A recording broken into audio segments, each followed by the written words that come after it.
you got to come with me. I'd love to. That would be fun. Yeah, I'm sure I would definitely. fail a lot. I'm not gonna lie though. What's up with the harnesses? The harnesses, that's for when you're going big time. I know, but they be grabbing my bro. They Like do those kind of. ones, they pull up. Yeah. That's not flattering look. Yeah, I can't argue with you there. When you fall off the wall, sometimes you just get Like a I almost feel like I need to be hard while I'm doing it because if everyone's gonna see my they need to see it. I don't think that would help. I don't think that would help. It'd be hitting the wall. But I want to feel better about myself because everyone's seeing it anyways. So at least see it at its fullest potential. I see what you're saying. How do you handle that? Every day you put that harness on around the waist and it's pulling everything up. How do you deal with it? You don't. You don't. You climb the wall and you fix it when you're down. Damn. You just have to accept it. Yeah. You just have to accept that, man. That's crazy. Props to you. That's why rock climbers are a different breed. They really are. Yep. So you set route, or you've been setting some routes. I try to set some which routes. basically means is the wall like, I'm sure it's not completely empty. They're probably just like swapping things around. But is there like a more efficient way to get through like to the top of something if I were to go rock climbing? Yeah. So what you just mentioned is called the beta, and that's like the kind of accepted way to do the moves and to get to the top of the route. Mm-hmm. And that's a big thing when you're setting a route. People will come in and break your beta, and then you're just like, it's not even a route at that point because it's too easy. So you got to find the perfect medium. Because if it's too hard, if it's like, oh, no one can do this because you didn't even put the right pieces in. Exactly. That's tough. And also, there's not even like a accepted like difficulty in rock climbing. There's like a range, kind of like V. It's called the V scale. V1 to the hardest route that is completed right now is V17. And it's kind of just like you climb it and then you grade it yourself, like, because there's no set. It's not like a marathon. Yeah. Like it's a certain amount of miles. Do you feel like since doing this 3 times a week for as long as you've been doing it now, like do you feel like your like grip strength and like your fingers and your hands has probably improved quite a bit, I imagine? Absolutely. And I have like some new layers of skin. It's pretty weird. That is weird. Yeah. Do you have to do this like shoeless for the most part, or? No. Some people do shoeless, but Are they freaks? They are freaks. Yeah. So you're gonna want a decent climbing shoe when you're climbing. What is a climbing shoe? There's this climbing shoe? Yeah. It's I can't pull up in these Chelsea boots I have on right now. No, that would fuck be awful. my shit up. That would be awful. I could still do it though. You could. I'm Climbing strong shoe enough. is basically like a moccasin, like no support, basically. A lot of sole, a lot of rubber, to help you grip onto things, and it can bend in half for flexibility. Mm-hmm. So yeah, it's pretty weird. What's the crowd like at a rock climbing gym? Super chill and super nice. Is everybody stoned? A lot of people. Probably. Yeah. Probably. I'm not gonna lie. Yeah. But yeah, that's cool though. That's very chill. Super nice and helpful, dude. Yeah. It's really cool. What's like the red flags for like in the gym, or maybe things that the big no's for like what not to do in a rock climbing gym? Right. I mean, there's not too many. Like etiquette, like in golf, there's all these weird, like they're not real rules, but they're just like it's expected that you do it this way. And what are the things that maybe we wouldn't expect in rock climbing? Yeah. So you use chalk. I don't know if you knew that, but usually you use chalk to put all over your hands, dry your hands out, make the holds easier to grab. I know someone that doesn't climb with chalk, and he does way worse than if he did chalk. It's like those guys. You ever play? I don't know if you played Call of Duty growing up or not. I didn't own a Call of Duty game. My friends had it, right? So I sucked. So when I would play, I would use the biggest gun with the cheapest scope on it. That it would fucking put the people in the thing for me. Right. So all I had to do was aim at the box, and I was gonna hit him. It was a fucking LSAT with I forget what it was, a hollow whatever. Yeah. And I knew exactly where the people were, and they were like, "Bro, that's lame. That's cheating." I'm like, "Bro, but if you think about it, if you're already this good, imagine how much better you would be if you use this cheap ass gun." Right. This guy don't want to use the chalk. He don't want to use the cheap ass gun. Yeah. What's it called? And metaphor I like to use is like trying to skate in some Jordans. You know? Like Yeah, that would be tough. It's not ideal. Heelys though. You could do it. That would also be terrible. Yeah. That would be kind of sick though. But I'm thinking about your question. There's not. I just can't think of any etiquette. There's nothing like like it's kind of like it's a bitch move if like we're playing basketball, we're playing fives, and like you lose, and you're the one who has the ball we're using. And you're like, I'm going home. Right. That's a bitch thing to do.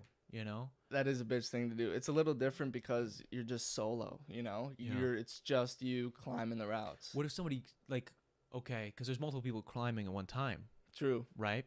Yeah. What if I'm the guy? Like, what if you're next? Right. All the spots are taken right now. Yeah. You're behind me. Yep. You want to do my route, and I get up there, and I'm like, it's a really hard route, and you're like, I've never seen this guy before. There's no way he could do it, and I'm like, no, I got it. I want to do the hardest one, and you're like, you're trying to get your reps in because you be doing this 3 times a week. You be doing this for real, right? And I get up there, I get like a couple things up, and I just sit, and I'm lost. I don't know where I'm going. I'm just stuck up here. Yeah. And I'm trying to strategize, but I have no idea what I'm doing because it's my first time. Well, you're not going to be able to stay up there for very long. And I just stay. I just hold. No, you can't. I'm going to waste your time. Out. You're going to fall off. Maybe I have very strong arms, but I just don't know how to rock climb. Then you should be able to do the route then. But what would you... Okay, does anybody ever take a really long time? You're like, bro, get the fuck out. Honestly, no. Like, if it's... So there's bouldering and there's top rope. There's more types of climbing. Those are just 2. What is bouldering? Bouldering is just no harnesses. You're just doing a problem with... It's usually pretty short, too. Like, a boulder is not going to take you more than... A boulder? Like, what are we talking? Like, a small... This is like a very small... I'm sorry, I'm using all these terms. I'm thinking that's what the pioneers used to ride in SpongeBob or whatever. I don't know what the fuck you're talking about, bro. So, a boulder problem. Let's call it a boulder problem. It's just... It has a rating. It has a difficulty rating.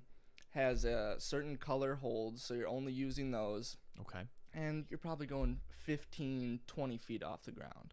Okay. So a boulder problem is not going to take you longer than a minute at maximum. Okay. So when you're at the gym, it's cycling pretty fast. You know, you can climb whatever problem you want. People aren't really going to be in your way. Interesting. Wow. Yeah. So it's a boulder, or what was the other one you mentioned? And then I think I said top rope. Yeah. So yeah, that'll be like... For example, that'll be like an 80-foot problem.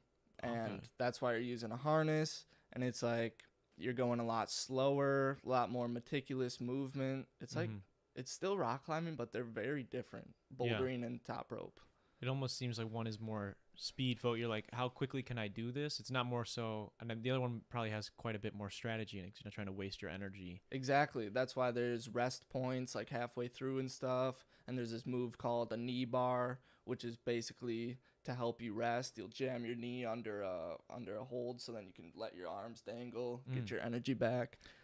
In rock, so if you're doing an 80-foot thing, right?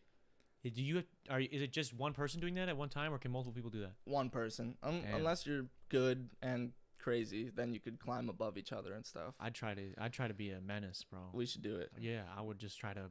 You should do that now that you are a pro now, and let me just try to fuck you up, bro. So here's the thing. I've been climbing for like a year, and I can only do a V5. And to put that in perspective, like I said, the hardest route that has been done is a V17. So I'm still at the beginning, man. A V5, and I can only do that on a good day.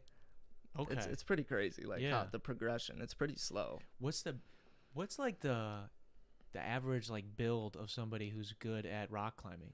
I would say, because like I feel like you can't be, like in different sports have different like builds of like an ideal athlete. Builds. Yeah, like a football player is the best like middle linebacker build is not going to be the same as like a small forward or a point guard in basketball, right? The perfect body for that. Right. Both amazing athletes. Can't really say one is better than the other. Right. But there's a different need for each sport. So what would it be in like rock climbing? I'd say tall, skinny, long arms, long legs. You got to get P. Dizzy in there. P. Dizzy does need to get in there. You got to get Pat in there. The best climber in the world named Adam Andra looks like P. Dizzy. Really? Yeah. That's crazy. So yeah. You got to be like 6 foot, lanky. Yeah. Not a lot of weight on you.